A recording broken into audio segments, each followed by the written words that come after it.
Updates 2 గంటల బులెటిన్లో చూద్దాం. యుగాంతం ఎప్పుడు కరోనా కాలం ముందు ఈ అంశంపై ప్రపంచం అంతా చర్చ సాగింది. కానీ కరోనా రాకతో ఆ టాపిక్ మారిపోయింది. ఇప్పుడు అందరి నోట కరోనా అంతం ఎప్పుడన్న మాటే. ఆ దేశం ఈ దేశం అన్న తేడా లేకుండా అందరూ మాట్లాడుకునే ఏకైక విషయం కరోనా. అయితే వైరస్ అంతం కాదు, ఆరంభం అన్న తీరులో విస్తరిస్తోంది.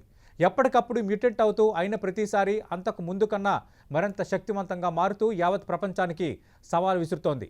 ఈ సవాల్ను మనం ఎప్పుడు ఇంకా స్వీకరిస్తూనే ఉండాలా, దీనికి అంతం ఉండదా? ఇదే అంశంపై మనం ఇన్ డీటెయిల్గా లంచ్ డిబేట్లో మాట్లాడబోతున్నాం. చర్చలో పాల్గొంటున్నారు ప్రముఖ కార్డియాలజిస్ట్, అపోలో వైద్యులు డాక్టర్ శ్రీనివాస్ గారు. అలాగే మరికాసేపట్లో ప్రముఖ వైద్యులు లక్ష్మీలావణ్య గారు డిబేట్లో జాయిన్ కాబోతున్నారు. శ్రీనివాస్ గారు, మనకి తెలుసు, చాలా రోజుల నుంచి చూస్తున్నాం, ఫస్ట్ వేవ్ అయిపోయిన తర్వాత సెకండ్ వేవ్ రావచ్చు, లేదు రాకపోవచ్చు అన్న అంచనాల నేపథ్యంలో సెకండ్ వేవ్ వచ్చింది. ప్రధానంగా భారత్ తీవ్ర స్థాయిలో ఎఫెక్ట్ అయింది. ఇప్పుడు మూడో వేవ్, మూడో ముప్పు అంటూ చాలా వార్తలు మనం చూస్తున్నాం. మూడో ముప్పు ఉంటుంది, పిల్లలకు ఉంటుంది అంటూ ఒకవైపు చర్చ జరుగుతున్న నేపథ్యంలోనే గత కొద్ది రోజులుగా ఈ డెల్టా ప్లస్ వేరియంట్ అంటూ మరొకటి ఇప్పుడు అందరినీ భయపెడుతోంది. అంటే కరోనాకి అంతం లేదా? ఇంకా ఈ విధంగా ఎప్పటికప్పుడు కొత్త కొత్త వేరియంట్లు రావడం, మనం దానికి తగ్గట్టుగా సిద్ధమవటం అనే విషయంలోనే మనం మానసికంగా సిద్ధమైపోవాలా?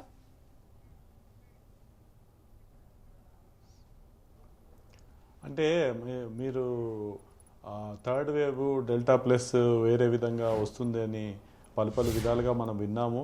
అది జరగచ్చు, జరగకపోవచ్చు, అది వేరే విషయము. కానీ అది దేని మీద డిపెండ్ అవుతుంది అనేది మన ప్రస్తుతము పబ్లిక్ బిహేవియర్ని బట్టి, మనం ఎంతమంది ప్రాపర్గా వ్యాక్సినేషన్ తీసుకుంటున్నాం అనే దాన్ని బట్టి చాలా డిపెండ్ కావచ్చు. మనం ఒకవేళ అప్రాపరియేట్లీ ఫర్దర్గా వ్యాక్సినేషన్ డ్రైవ్ని తొందరగా ఫినిష్ చేసి అట్లీస్ట్ ఒక 50% పాపులేషన్కైనా మనం వ్యాక్సిన్ ఇచ్చుకోగలిగితే, plus at the same time public అందరు కూడా సెకండ్ వేవ్ ముందు ఎట్లయితే రానే రాదు అనుకుని నిర్లక్ష్యంగా ఉండి ఈ సోషల్ డిస్టెన్సింగ్, మాస్కింగ్ అవన్నీ వదిలేసి విచ్చలవిడిగా తిరిగారు. అలా చేయకుండా ఉంటే మనకు ఒకవేళ వచ్చినా దాన్ని మనకు చాలా తక్కువ మోతాదులో వచ్చి దాన్ని మనం కంట్రోల్ చేసుకోవచ్చని ఆశిద్దాం. కానీ అందరం కూడా తెలుసుకోవాల్సింది ఏంటంటే, మనం కరోనాతో పాటు సహజీవనం నేర్చుకొని దానికి వచ్చినా కూడా పెద్ద ఎఫెక్ట్ కాకుండా మనము కంట్రోల్ చేసుకోవడం, బిహేవియర్ చేంజ్ మార్చుకొని ఉంటే ఒకవేళ అది వచ్చినప్పటికీ మనకు పెద్ద ఎఫెక్ట్ కాకుండా ఉంటుంది. మంచి విషయం ఏంటంటే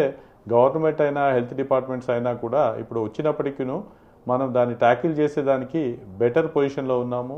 మన రిక్వైర్మెంట్స్ పీడియాట్రిక్ పిల్లల్లో వస్తుందని దాంతో పీడియాట్రిక్ ఐసీయూ బెడ్స్ అవి కూడా అరేంజ్ చేశారు. అవన్నీ మనం బెటర్ గేడప్ అయి ఉన్నాము కనుక ఒకవేళ వచ్చినా మనం అంత భయపడకూడదు. కాకపోతే రాకుండా చూసుకున్నట్టయితే ఇది అన్నిటికంటే బెటర్. ఒకటి మంచి విషయం మనం అందరూ తెలుసుకోవాల్సింది ఏమిటంటే, డెల్టా అయినా డెల్టా ప్లస్ అయినా ఇది మనిషి నుంచి మనిషికే వస్తుంది, కానీ బేసికల్గా ఏదో ఎనిమలో ఇంకా దోమనో దాని నుంచి రాదు. సో మనమందరము బిహేవియర్ మార్చుకొని జాగ్రత్తగా ఉన్నట్టయితే ఆటోమేటిక్గా అది రాకుండా కంట్రోల్ చేయొచ్చు. అంటే మనిషికి స్ప్రెడ్ లేకుండా మనం అందరం ప్రికాషన్స్ పాటించుకొని మనం జాగ్రత్తగా ఉన్నట్టయితే చాలా మటుకు దాన్ని కంట్రోల్ చేసేదానికి అవకాశం ఉంది. వ్యాక్సిన్లలో చూసినట్టయితే ఫైజర్ అండ్ మన దగ్గర ఉన్న ఆస్ట్రాజెనికా వ్యాక్సిన్లలో కూడా ఈ డెల్టా ప్లస్ వేరియంట్కి వేరియంట్స్ కూడా పనిచేస్తుంది అని మనకు స్టడీస్లో తెలిసింది. సో కనుక బేసికలీ మనము ఈ ప్రస్తుతం ఉన్న వ్యాక్సిన్స్ కూడా ఎందుకు మరి వేరియంట్స్ కూడా పనిచేస్తాయంటే, ఒక పర్టికులర్ ప్రోటీన్ నుంచి వ్యాక్సిన్ తీసుకున్నా కనుక అది మ్యూటేట్ అయినప్పుడు ఇంకో కొన్ని రకాల ప్రోటీన్స్లో చేంజ్ ఉండొచ్చు, కానీ ఓవరాల్గా ఈ వ్యాక్సిన్స్ ఈ కొత్త వైరస్ పైన కూడా ఎఫెక్టివ్ ఉంటాయి.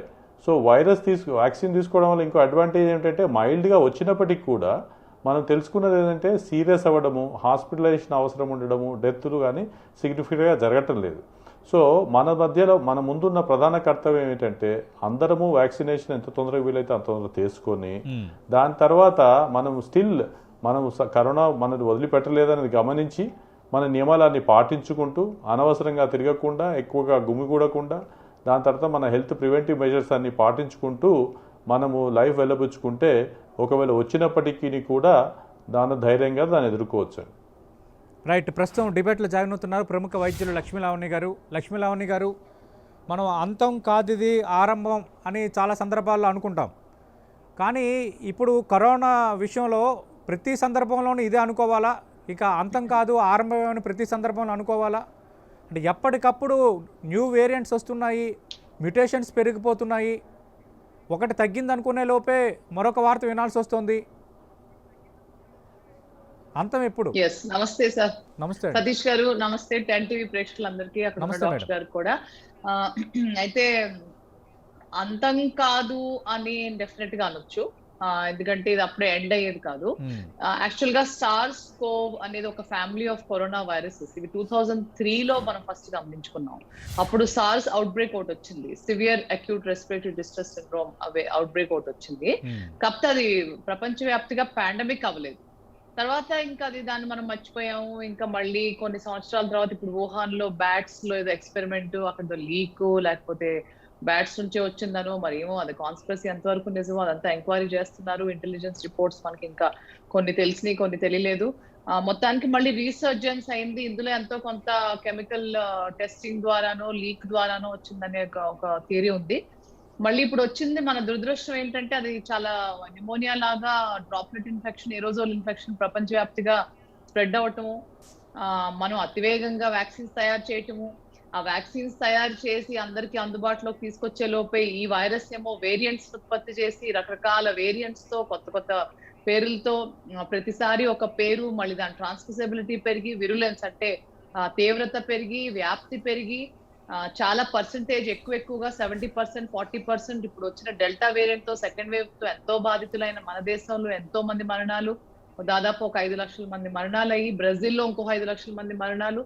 తర్వాత ఈ వేరియంట్ నుంచి మళ్ళీ కొత్త వేరియంట్ AY1 డెల్టా ప్లస్ అని ఇంకా ఎన్నో 63 జీనోమిక్ వేరియేషన్స్ తో, స్పైక్ ప్రోటీన్ తో, ఏస్ రిసెప్టర్ ఇంకా బాగా బైండింగ్ చేయగలిగేది.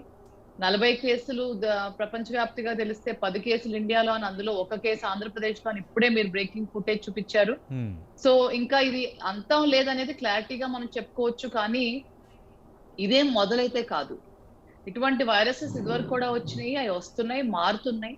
మన ఎన్వైరన్మెంట్ లో ఏదో మార్పు మాత్రం తప్పకుండా మనం చర్య తీసుకుంది ఏదో ఉంది. మన ఎన్వైరన్మెంటల్ కండిషన్స్ బట్టి కానీ, మనం ఈజీ తీసుకోవటం బట్టి కానీ వైరసెస్ వ్యాప్తి చెందుతున్నాయి, పెరుగుతూనే ఉన్నాయి. ఇది ఒక ప్రకృతికి పురుషుడికి మధ్యలో ఉన్న ఒక వార్ జోన్ లాగా తయారైంది.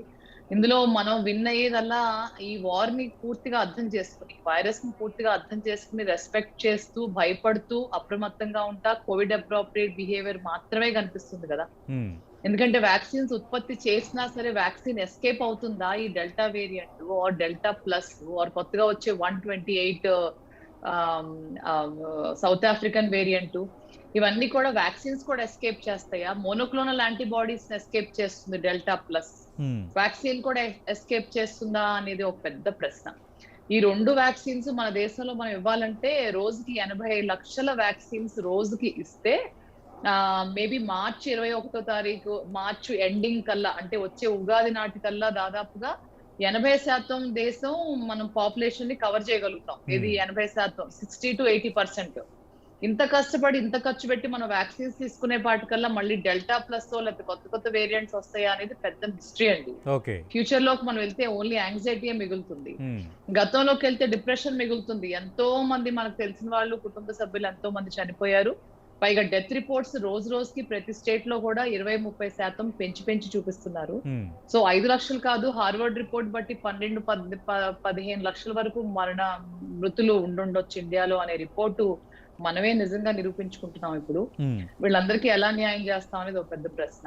సో ఇందులో ఎన్నో చాలా ఇబ్బందులుగా ఉంది. మనం ఇప్పుడు ఇందా డాక్టర్ గారు చెప్పినట్టుగా ఎన్నో విషయాలు తెలుసుకుని, అన్ని తెలుసుకుని చివరికి మనం బాటమ్ డౌన్ లక్ష్మీలావణి గారు, శ్రీనివాస్ గారు ఇందాక ఒక కామెంట్ చేశారు, ఇక సహజీవనం చేయాల్సిందే, పరిస్థితి అలాగే ఉంది. అదే నేను ఆ మాటకే జస్ట్ రీచ్ అవ్వబోతున్నా. మీరు ఇదే పాయింట్ మళ్ళీ గుర్తు చేశారు, కరెక్ట్ గా చెప్పారు. మీరు గుర్తు చేసింది, డాక్టర్ గారు చెప్పింది, సహజీవనం ప్లస్ కోవిడ్ అప్రోప్రియేట్ బిహేవియర్. అంటే సహజీవనం, మనతో పాటు ఉన్న వైరస్ ని మనం దాక్కుని బతకాల్సి వస్తుంది. ఆ వైరస్ కి మనం జాగ్రత్తగా అప్రమత్తంగా ఉండటం ఒకటే మార్గం మిగిలింది సతీష్ గారు.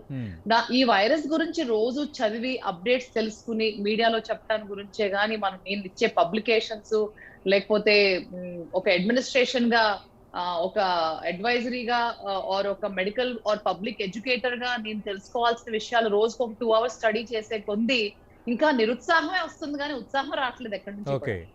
సో నేను ఓన్లీ నిరుత్సాహపడుతున్నాను. ఎంత తెలుసుకుంటే అంత బ్యాడ్ న్యూస్ తెలుస్తుంది.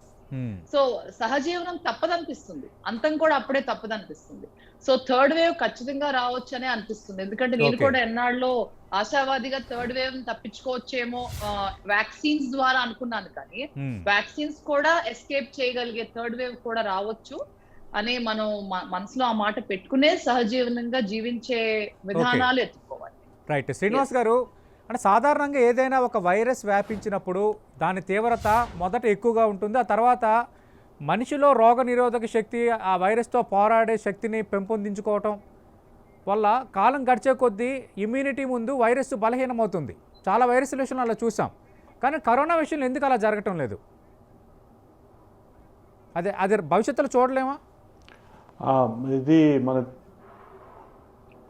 కాదు, మీరు అన్నట్టు అదే జరిగి సెకండ్ వేవ్ కూడా మళ్ళీ తగ్గిందండి. బేసికలీ ప్రతి ఎపిడమిక్ కూడా ఒక 5 ఫేజ్లలో ఉంటుందని మనం చూస్తాము. లాస్ట్ ఫేజ్లో తగ్గుతుంది. అదే విధంగా సెకండ్ వేవ్ తగ్గింది. అయితే మళ్ళీ థర్డ్ వేవ్ రావడం ఎందువల్ల జరిగిందంటే మళ్ళీ గా ఉండి ఆ వైరస్ స్ట్రెయిన్ కూడా మ్యూటేట్ అయిపోయి మనకి రెండో వేవ్ కి ప్రధాన కారణంగా ఉన్న డెల్టా వేరియస్ కంటే డెల్టా ప్లస్ వైరస్ ఇంకా బలమైనది, ఇంకా తీవ్రమైందన్న విశ్లేషణ మనం చూస్తున్నాం. వైరస్ బలహీనపడాలి కానీ ఎందుకు బలోపేతం అయిపోతుంది? అది బలహీన పడడం అంటే అది మన person host and virus interaction మీద ఉంటుందండి. జనరల్గా కూడా వైరస్ మన మనిషితో పాటు అది కూడా బతకాలనుకుంటుంది. అది చంపేసి చేయడం అని కాదు, కానీ అది మనం దాన్ని కొత్త మందులతో కంట్రోల్ చేద్దాం అనుకుంటే అది స్మార్ట్గా మ్యూటేట్ అయ్యి కొంచెం మాడిఫై అవుతుంది. కానీ ఇందాక మనం అనుకున్నదాని ఒకటి పాజిటివ్ థింగ్ ఏంటంటే ఈ కొత్త వేరియంట్స్ కూడా ఈ వ్యాక్సిన్స్ పనిచేస్తున్నాయండి. మళ్ళీ పబ్లిక్ మనుషులలో ఈ కొత్త వేరియంట్స్కి పనిచేయలేదని డౌట్ ఉంటే మళ్ళీ వ్యాక్సినేషన్ తీసుకోవడంలో ఇంట్రెస్ట్ పోతుంది. డెల్టా అయినా డెల్టా ప్లస్ వేరియేషన్ అయినా ఇంకేదైనా ఇంకా అడ్వాన్స్ మ్యూటేషన్ వచ్చినప్పటికీ కూడా మన వ్యాక్సిన్స్ దాని మీద ఎఫెక్టివ్ ప్రివెంటివ్ మెజర్స్కి పనిచేయడానికి అవకాశం ఎందుకు ఉందంటే బేసికలీ వ్యాక్సిన్ మనం ఎట్లా ప్రొడక్షన్ అయిందని బట్టి మనం గమనిస్తే మాడిఫైడ్ దానికి కూడా దాని మీద ఎఫెక్ట్ ఉంటుందని మనకు తెలుస్తుందండి. అంటే మనం ఒక చిన్న స్పైక్ ప్రోటీన్ పార్టికల్ తీసుకొని ఐదర్ దాన్ని డీనేచురేట్ చేసి కానీ అడినోవైరస్ ద్వారా కానీ మనం ఇచ్చి దానికి యాంటీబాడీస్ ప్రొడ్యూస్ చేసినప్పుడు ఇది కొత్త వేరియంట్స్లో కూడా ఒక పర్టికులర్ భాగం మారుతుంది, కానీ ఈ ఏదైతే ఇమ్యూనిటీ వచ్చిందో ఇంకా కొత్త వేరియంట్స్లో కూడా ఉంటుందండి. సో కనుక వేరియంట్ కూడా వ్యాక్సిన్స్ డెఫినెట్గా పనిచేస్తాయండి. మన ఇంతకుముందు ఆల్ఫా అన్నాము, దాని తర్వాత డెల్టా వేరియంట్ పనిచేస్తుందో లేదో అనుకున్నాము, మళ్ళీ that is also prove and correct that delta కూడా పనిచేస్తుందని. సో డెల్టా ప్లస్ వేరియంట్ కూడా డెఫినెట్గా వ్యాక్సిన్ ఎఫెక్ట్గా ఉంటుందండి. ఎందుకంటే ఒక పార్ట్ ఆఫ్ వ్యాక్సిన్ వైరస్ తీసుకొని చేసినప్పటికీ దాని యాంటీబాడీ మెకానిజం ఏదైతే ఉంటుందో అది చిన్న జన్యుపరంగా కొంచెం చోట మార్పులు వచ్చినప్పటికీ ఓవరాల్గా ఈ కొత్త వేరియంట్స్ పైన కూడా వ్యాక్సిన్ ఎఫెక్ట్గా ఉంటుంది. అంటే 90%, 95% అనేది కొంచెం వేరీ కావచ్చు, కానీ ఇది డెఫినెట్గా వ్యాక్సిన్స్ తీసుకోవడము కంటిన్యూ కావాలి. అప్పుడు వేరియంట్స్ వచ్చినప్పటికీ కూడా తగ్గుతుంటుంది. వేరియంట్స్ మనం బ్యాక్టీరియా వైరస్ మన చోటుకి వచ్చినప్పుడు కూడా మీరు ఎందుకు పెరుగుతుంది దాని విరులెన్స్ అంటే మన వ్యాక్సిన్ తీసుకొని కంట్రోల్లో ఉంటే అది ఆటోమేటిక్గా సప్రెస్ అయిపోతుంది. ఇదైతే ఫ్రెష్ పాపులేషన్లోకి పెరిగినప్పుడు మళ్ళీ దానికి ఆ బాడీ మెకానిజమ్స్తోని దాని విరులెన్స్ పెరగచ్చు. అందుకనే నేను మళ్ళీ స్ట్రెస్ చేయదలుచుకున్నది ఏంటంటే మనం అందరం కూడా వీళ్ళున్నంత తొందరలో ఎగ్జిస్టింగ్ వ్యాక్సిన్స్ యాక్చువల్లీ ఆస్ట్రాజెనికా మీద ఫైజర్ మీద స్టడీ జరిగింది ఆల్రెడీ, దీని మీద కూడా పనిచేస్తుంది, ఎఫెక్టివ్గా ఉంటుందని. మా హాస్పిటల్లో అపోలోలో దీనికి 32,000 మంది ఎంప్లాయీస్ మీద చేసిన దాని మీద కూడా స్టడీ చేసి దాని రిజల్ట్స్ ఈ మధ్య ప్రతాప్ రెడ్డి గారు చెప్పారు. 95% ఎఫికసీ ఉందండి. సీరియస్నెస్ వచ్చి హాస్పిటలైజేషన్ అడ్మిషన్ అవసరం వాళ్ళు మాత్రం చాలా తక్కువ. Only 1 death was reported out of all the people who were vaccinated. So modify అయినప్పుడు కూడా 95% ఉంటుందా 90% ఉంటుందా అది కొంచెం పర్సంటేజ్ వేరీ కావచ్చు, కానీ డెఫినెట్లీ మాడిఫైడ్ వైరస్ కూడా ఈ వ్యాక్సిన్స్ ఎఫెక్టివ్గా ఉంటాయి. అది మనము దాని basis of mechanism of production of vaccine అర్థమవుతే ఇది ఆటోమేటిక్గా పనిచేస్తుంది. ఈ విరులెన్స్ ఎట్లా తగ్గించాలంటే అదంతా మనము ఒకరి నుంచి ఒకరు స్ప్రెడ్ తగ్గించుకొని అందరం మనము ఎక్విప్ అయిపోయి మన ఇమ్యూనిటీని పెంచుకొని మనమందరం వ్యాక్సిన్ తీసుకొని ఉంటే అది వచ్చినప్పటికీ కూడా అలా ఆటోమేటిక్గా మన వైరస్ బలహీనం అయిపోతుంది. మనం ఎందుకంటే ఎక్కువ మంది 50% మందికి ఇంకా వ్యాక్సిన్ తీసుకోలేకపోయినాం. That is worry. పాపులేషన్ ఎక్కువ కనుక 20 కోట్ల ప్లస్ 25 కోట్ల ప్లస్ మందికి చేసినాక కూడా ఇంకా కొందరు ఎక్స్పోజ్డ్ రిస్క్ ఉన్న పాపులేషన్ ఉన్నారు కనుక మనకు భయము. కానీ ఒకవేళ 50% మందికి మనం వ్యాక్సినేషన్ 50-60% చేసుకున్న డిసెంబర్ వరకు హర్డ్ ఇమ్యూనిటీ లాంటిది ఇంకా వచ్చి ఇంకా పెరిగి దీన్ని కంట్రోల్ చేసేదానికి అవకాశం ఉందండి. కాకపోతే మళ్ళీ మనము మెకానిజం ఫెయిల్ అయిపోయి వ్యాక్సిన్ తీసుకోకుండా అందరూ అప్రాప్రియేట్ బిహేవియర్ పాటించకపోతేనే ప్రాబ్లం. కానీ అవన్నీ ఇప్పుడు ఐ థింక్ సెకండ్ వేవ్ తర్వాత పబ్లిక్ నేర్చుకున్నారు. కాకపోతే మళ్ళీ సడన్ గా పొలిటికల్ లీడర్స్ ర్యాలీస్ ఇట్లాంటివన్నీ మీటింగ్స్ అవన్నీ ఎక్కువ చేయకుండా వీలున్నంత కంట్రోల్డ్ ఎన్విరాన్మెంట్ లో ఉండి అందరం కూడా ఈ ప్రికాషన్స్ పాటించడం ఎంతైనా అవసరం. వ్యాక్సిన్ తీసుకున్న వాళ్ళకి కూడా మైల్డ్ గా ఇన్ఫెక్షన్ వస్తుంది. మరి డైరెక్ట్ గా వైరస్ ఛాలెంజ్ చేస్తే అది చాలా స్మార్ట్ వైరస్, దానికి కొంచెం తగ్గకపోతే కొంచెం ఎఫెక్ట్ అవుతుంది. కనుక మనం అందరము వ్యాక్సిన్ తీసుకోవాలా. వ్యాక్సిన్ తీసుకున్న తర్వాత కూడా ఈ కోవిడ్ ప్రొటెక్షన్ బిహేవియర్ ఉందో మాస్కింగ్, మన ఎక్కువ గుమికూడకుండా ఉండడము, మన ఇమ్యూనిటీ లెవెల్స్ మెయింటైన్ చేసుకోవడము, ఇట్లాంటివన్నీ పాటించుకొని ఒకవేళ వచ్చినప్పటికీ కూడా మన అందరి గవర్నమెంట్ హెల్త్ డిపార్ట్మెంట్స్ అన్ని గేడపై ఉన్నాయి కనుక వచ్చిన వాళ్ళని కూడా మన ట్రీట్మెంట్ ఇచ్చి ఎఫెక్టివ్గా లైఫ్ సేవ్ చేయగలుగుతామని ఆశిద్దాం. అంటే శ్రీనివాస్ గారు మీరు అన్నట్టుగా 3వ వేవ్ వస్తుందనే అందరూ ముందుగానే సన్నద్ధమవుతున్నారు. మహారాష్ట్ర ప్రభుత్వం మనం చూసాము కొన్ని ఏర్పాట్లు చేసుకుంటుంది. చాలా రాష్ట్ర ప్రభుత్వాలు దీనిపై ఇప్పటికే సమీక్షలు నిర్వహించుకున్నాయి. లక్ష్మీలావణి గారు, ఖచ్చితంగా ఒకవేళ రేపొద్దున 3వ వేవ్ వచ్చినా నిజంగా ఈ డెల్టా ప్లస్ వేరియంట్ వార్తలే నిజమవుతాయని అనుకున్నా ఖచ్చితంగా అందరూ వ్యాక్సినేషన్ తీసుకోవటం వల్ల బయటపడతాం అంటున్నాం. కానీ ఇప్పటికీ కూడా 2 డోసులు తీసుకున్న వాళ్ళు దేశవ్యాప్తంగా 6 కోట్ల మంది ఉన్నారు. సింగిల్ డోస్ తీసుకున్న వాళ్ళ సంఖ్య 20 నుంచి 24 కోట్ల మధ్య ఉంది. అంటే మనం ఇంకా అనుకున్న లక్ష్యాన్ని సాధించలేకపోయాం. మరోవైపు 6 నుంచి 8 వారాల్లోనే థర్డ్ వేవ్ ముప్పు లక్షణాలు కనిపిస్తాయన్న అంచనాలు విశ్లేషణలు ఒకవైపు చూస్తున్నాం. అంటే మనం ప్రమాదంలో ఇంకా పడబోతున్నామా, ప్రమాదం నుంచి బయటపడబోతున్నామా? అంటే మనం ప్రమాదంలో పడబోతున్నామా బయటపడబోతున్నామా అని తెలియటానికి క్రాస్ కంట్రీ అంటే క్రాస్ సెక్షనల్ గా మనం అబ్జర్వేషన్ చేసుకోవచ్చు. ఇందులో కొన్ని సక్సెస్ స్టోరీస్ ఉన్నాయి. యుఎస్, ఇజ్రాయెల్, ఈ హాంకాంగ్ ఇవన్నీ కూడా ఆల్మోస్ట్ 50 to 70% వ్యాక్సినేటెడ్ 2 డోసెస్ తీసేసుకున్నారు వాళ్ళు.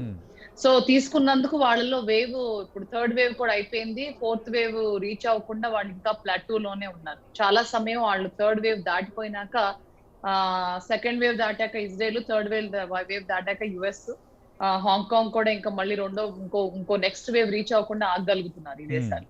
చైనా కూడా 1 billion doses 80% of the population కి ఆల్రెడీ వ్యాక్సిన్ డిస్ట్రిబ్యూట్ చేసేస్తుంది. 1 బిలియన్ డోసెస్ డిస్ట్రిబ్యూషన్ పని మీద ఉంది. అంటే ప్రపంచవ్యాప్తంగా 1/3 ఆఫ్ ద వ్యాక్సిన్స్ చైనానే ఉత్పత్తి చేస్తుంది. సో ఆపరేషన్ వార్ప్ స్పీడ్ అని ఇజ్రాయెల్ వాళ్ళు చాలా సక్సెస్ స్టోరీ వాళ్ళది. Vaccination story is extremely successful. And most unsuccessful or failure ఏంటంటే బ్రెజిల్ అని చెప్పుకోవచ్చు. ఎందుకంటే వాళ్ళు వ్యాక్సినేషన్ ఇవ్వకపోగా ఇంకా అసలు ఫైర్ కంటిన్యూ అవుతుంది. వేవ్ తర్వాత వేవ్, అసలు వేవ్ దిగట్లా, wave continue, fire is on లాగా ఉందన్నమాట. సో మనం కూడా థర్డ్ వేవ్ దిగిపోగానే మళ్ళీ సెకండ్ వేవ్ దిగిపోగానే థర్డ్ వేవ్ వస్తుందా అనేది ఒకటే ఒక సక్సెస్ స్టోరీ ఆఫ్ వ్యాక్సిన్స్. ఇందాక డాక్టర్ గారు చెప్పారు చాలా బాగా. Vaccination story Apollo health worker study 3000 పైన చిల్లర health workers in Apollo system all over India ఇచ్చారు. కోవిషీల్డ్ వ్యాక్సిన్ 2 డోసెస్ ఇచ్చిన తర్వాత వాళ్ళు మళ్ళీ రీఇన్ఫెక్ట్ అయిన వాళ్ళు less than 1% ఉన్నారు. వాళ్ళల్లో మోర్టాలిటీ 0 ఉంది. అంటే ఆల్మోస్ట్ 96% ఎఫికసీతో కోవిషీల్డ్ బయటపడింది. సెకండ్ వేవ్ పీక్ లో జరిగిన స్టడీ అన్నమాట అది. సో అంటే మన సెకండ్ వేవ్ లో కూడా డెల్టా వేరియంట్ తోనే సెకండ్ వేవ్ వచ్చింది అనుకున్నా సరే కోవిషీల్డ్, కోవాక్సిన్ వ్యాక్సిన్స్ కూడా మన దేశంలో బాగానే పనిచేస్తున్నాయి అనేది అర్థం. ఇదే కాకుండా ఇంకొక 6 రకాల స్టడీస్ చేశారు. ICMR, PGH చండీగఢ్, ఫోర్టిస్, తర్వాత UK లో పబ్లిక్ హెల్త్ ఇంగ్లాండ్, ఇంకా మళ్ళీ CDC అమెరికాలో, ఇంకా బ్రెజిల్లో కూడా థర్డ్ మన డెల్టా వేరియంట్ గురించి స్టడీ జరిగింది. ఇన్ని రకరకాల గుడ్ స్టడీస్ లో ఏం తెలియదంటే 2 డోసెస్ వ్యాక్సిన్ తీసుకున్న తర్వాత వచ్చిన కొత్త బ్రేక్ త్రూ ఇన్ఫెక్షన్ ని ఈ వ్యాక్సిన్స్ ఆపగలుగుతున్నాయని తెలిసింది. సో వ్యాక్సినేషన్ డెఫినెట్ గా సక్సెస్ స్టోరీనే, కానీ వ్యాక్సినేషన్ అందించడం అనేది ఒక పెద్ద ఛాలెంజ్. సో మన దేశంలో మీరు అన్నట్టుగా 26 కోట్ల ప్రజలకి 1 డోస్ మాత్రమే, 5-6 కోట్ల ప్రజలకి మాత్రం 2 డోసెస్ అందినాయి. మనం అతి వేగంగా అందరికీ కూడా 2 డోసెస్ అందించడం, కోవాక్సిన్, కోవిషీల్డ్, ఇప్పుడు కొత్తగా రాబోయే స్పుట్నిక్ వి, ఇంకా కూడా మన బయోలాజికల్ ఇవన్నీ కూడా ఒక 219 డోసెస్ రెడీ అవుతాయి అంట డిసెంబర్ కల్లా. సో మనం మార్చ్ లోపు ఎంత ఫాస్ట్ గా అందించగలిగితే అంత బెటర్. కానీ థర్డ్ వేవ్ గురించి కూడా ఒక అనాలిసిస్ ఉంది. థర్డ్ వేవ్ వచ్చిన దేశాలలో వ్యాక్సిన్ పూర్తిగా అందించుకోకుండా వచ్చిన థర్డ్ వేవ్ US, UK గురించి చెప్తున్నాను నేను. అక్కడ third wave with in 40 days of the second wave వచ్చింది. 40 days లో వచ్చింది. ఎందుకంటే వ్యాక్సిన్స్ అందరికి ఇంకా అందుబాటులో రాలేదు. అప్పుడు రాకముందు వచ్చిన థర్డ్ వేవ్ అన్నమాట. సో ఈ 40 days లో వచ్చిన థర్డ్ వేవ్ 90 days ఉంది. Number of cases second wave కంటే కూడా ఎక్కువగానే వచ్చినాయి, కానీ విరులెన్స్ అంతగా లేదు. అంటే మోర్టాలిటీ ఈక్వల్ గా ఉంది. సెకండ్ వేవ్ లో ఎంతమంది చనిపోయారో థర్డ్ వేవ్ లో కూడా అంతే మంది చనిపోయారు. తీవ్రత మరణ సంఖ్య అంతే ఉంది, కానీ నంబర్ ఆఫ్ కేసెస్ ఇంకా ఎక్కువైనాయి. 90 days కొనసాగిందంట. సో ఇప్పుడు మన ఛాలెంజ్ ఏంటంటే రన్నింగ్ రేస్ వైరస్ కి వ్యాక్సిన్ కి మధ్యలో ఉంది మన దేశం. వైరస్ అతివేగంగా మళ్ళీ థర్డ్ వేవ్ కి రెడీ అవుతూ ఉండగా మనం వ్యాక్సిన్స్ కి రెడీ అవుతూ మనం చాలా సక్సెస్ గా ముందుకెళ్ళాలి. సో లాస్ట్ వీక్ లో మనం 30 లక్షల మందికి రోజు వ్యాక్సినేషన్ ఇస్తే ఈ వారంలో 60 లక్షలు దాటి ఇచ్చాం. సో సక్సెస్ కి మనం దగ్గర అవుతున్నాం. ఆల్మోస్ట్ 60-70 లక్షల మందికి పర్ డే వ్యాక్సిన్స్ ఇచ్చాం. కొన్ని రోజులు సక్సెస్ స్టోరీస్ గా మాక్సిమం టుడే అని ఇచ్చారు. ఆల్మోస్ట్ 60 lakhs కి దాదాపుగా మనం వ్యాక్సిన్స్ ఇవ్వగలుగుతున్నాం. ఇదే సంఖ్యలో మనం ఒక 80 లక్షల మందికి కంటిన్యూస్ గా ఇంకొక 90 days 100 days ఒక మ్యారథాన్ లాగా మనం వ్యాక్సిన్స్ అందించగలిగితే, కొందరికేమో ఇన్ఫెక్షన్ వచ్చి యాంటీబాడీస్ హర్డ్ ఇమ్యూనిటీ లాగా, కొందరికేమో వ్యాక్సిన్ ఇచ్చి యాంటీబాడీస్ ఉత్పత్తి అయినందుకు ఎన్ని కొత్త వేరియంట్స్ వచ్చినా సరే వ్యాక్సిన్స్ డెఫినెట్ గా ఒక 60-70% ప్రొటెక్షన్ అయితే ఆఫర్ చేస్తున్నాయి. మీరు అన్నట్టుగా ఫైజర్, ఆస్ట్రాజెనెకా ఏదైనా ఈ రెండిట్లో ఏదైనా సింగిల్ డోస్ టీకా వల్ల దాదాపు 65 ఏళ్ళు దాటిన వారిలో కరోనా నుంచి 60% రక్షణ ఉంటుందని లేటెస్ట్గా నిన్న యూనివర్సిటీ కాలేజ్ ఆఫ్ లండన్ వెలువరిచిన ఒక జర్నల్, ఒక రిపోర్ట్ అది. రైట్. ఎస్పెషలీ వీళ్ళలో ఒకసారి ఇన్ఫెక్షన్ వచ్చి తగ్గినాక ఒక్క డోస్ అన్నా తీసుకుంటే వాళ్ళలో చాలా వరకు 2 doses తీసుకున్న సమానంగా వాళ్ళు ఇమ్యూనిటీ ప్రొడ్యూస్ చేసుకోగలుగుతున్నారు. సో అలా కాకుండా ఇన్ఫెక్షన్ వచ్చినా రాకపోయినా 2 doses తీసుకుంటే ఖచ్చితంగా 60-70% ప్రొటెక్షన్ ఆఫర్ చేస్తుంది. సో మనం చాలా ఫాస్ట్ గా వ్యాక్సిన్ తీసుకోవటంలోనే మనం ఎక్కువగా మన ప్రభుత్వాలు దానికి ఎక్కువ కేటాయింపు చేయాలి. ప్రజలు కూడా కొంచెం కూడా హెసిటేట్ చేయకుండా చక్కగా ధైర్యంగా ముందుకొచ్చి వ్యాక్సిన్ తీసుకోవాలి, సేఫ్ గా తీసుకోవాలి, మాస్క్ ఖచ్చితంగా పెట్టుకోవాలి. కోవిడ్ అప్రోప్రియేట్ బిహేవియర్ మాత్రం ఇక మనకు అది ఒకటే దారి కాబట్టి చాలా జాగ్రత్తగా మెయింటైన్ చేయాలి. రైట్. శ్రీనివాస్ గారు, చర్చను ముగించే ముందు అంటే ప్రజలని భయపెట్టడం ఎవరి ఉద్దేశం కాదు, కానీ అదే సందర్భంలో అప్రమత్తం చేయటం అనేది ఖచ్చితంగా మన బాధ్యత. ఇప్పుడు ఈ డెల్టా ప్లస్ కోసం మనం మాట్లాడుతున్నప్పుడు డెల్టా ప్లస్ వేరియంట్ వేగంగా వ్యాపించే ఈ ఊపిరితిత్తు కణాలకు బలంగా అదుక్కునే ఈ మోనోక్లోనల్ యాంటీబాడీల చికిత్స కూడా లొంగదు, ఆ తరహా గుణాలు కనిపిస్తున్నాయని కొన్ని రిపోర్ట్స్ వస్తున్నాయి. అలాంటప్పుడు నిజంగా రేపొద్దున ఈ డెల్టా ప్లస్ వేరియంట్ విరిలెన్స్ కొంత ఎక్కువగా ఉంటే ఇప్పటి వరకు ఉన్న మెడికేషన్ ఇవన్నీ కూడా మనం మార్చుకోవాల్సిన పరిస్థితి ఉంటుందా? ఆ దిశగా అప్రమత్తం కావాల్సిన అవసరం ఉందా? అంటే బేసికల్గా మనం అందరం తెలుసుకోవాల్సింది ఏంటంటే ఈ అన్నిటికీ కూడా prevention is better then cure అన్నట్టు రాకుండా చూసుకోవడం బెస్ట్. సో కనుక మనం అందరం బిహేవియర్ మాడిఫై చేసుకొని వ్యాక్సిన్ తీసుకుంటే మంచిది. ఇంకోటి గవర్నమెంట్ కూడా సెకండ్ డోస్కి డ్యూరేషన్ అంత లేకుండా కొంచెం తగ్గించి ఇవ్వగలిగితే కూడా పబ్లిక్ ఇంకా మోర్ సేఫ్టీ పరంగా బెటర్గా ఉంటుందని మా ఉద్దేశము. ఇంకా ఎవరికైనా సిక్నెస్ పరంగా చూసినట్టయితే ఒక లిటిల్ బెటర్ థింగ్ ఏంటంటే పాకడము ఇన్ఫెక్టివిటీ ఎక్కువగా ఉంది వైరస్కు, కానీ సీరియస్నెస్ కాజ్ చేసి మోర్టాలిటీ శాతము సీరియస్ అయ్యే శాతము సిగ్నిఫికెంట్గా అంత పెరగలేదు సెకండ్ వేవ్లో కూడా. థర్డ్ వేవ్లో కూడా ఇంకా పెరగద్దని ఆశిద్దాం. మీరు ట్రీట్మెంట్ పరంగా యాంటీవైరల్ డ్రగ్స్ అయితే మోనోక్లోనల్ యాంటీబాడీ కానీ రెమెడీసివిర్ అట్లాంటివన్నీ కానీ మనం అర్లీగా తీసుకున్నట్టయితే కొంచెం బెటర్గా ఎఫెక్ట్ ఉండేదానికి అవకాశం ఉందండి. అందుకే మనం నెగ్లెక్ట్ చేయకుండా యాంటీబాడీస్ ఉందో ఇక అంతం చూడలేమా, అస్సలు చూడలేమా? అలా అని కాదండి. మనం స్వైన్ ఫ్లూ అంటే స్వైన్ ఫ్లూ పోయినట్ట, కానీ స్వైన్ ఫ్లూ వల్ల మన డే టు డేలో సిగ్నిఫికెంట్గా ఎఫెక్ట్ పడదు. కాకపోతే మిగతా అన్ని వైరస్ లాగానే అది ఒక వైరస్ లాగా ఉండిపోవచ్చు, కానీ మనం దాన్ని కేర్ఫుల్గా ఎట్లా మన బిహేవియర్ని కంట్రోల్ చేసుకొని మోస్ట్ పాజిటివ్ థింగ్ ఏంటంటే హ్యూమన్ టు హ్యూమన్ స్ప్రెడ్ ఇది. కనుక మన బిహేవియర్ మార్చుకొని మనందరం బాగా ఉండి ప్రికాషన్స్ పాటిస్తుంటే డెఫినెట్ గా దీన్ని కంట్రోల్ చేయొచ్చు. రైట్. థ్యాంక్ యూ శ్రీనివాస్ గారు, థ్యాంక్ యూ లక్ష్మీ లావణ్య గారు. కరోనా అంతం ఎప్పుడు, దానికి సంబంధించి ఇది ఇవాల్టి లంచ్ అవర్ డిబేట్.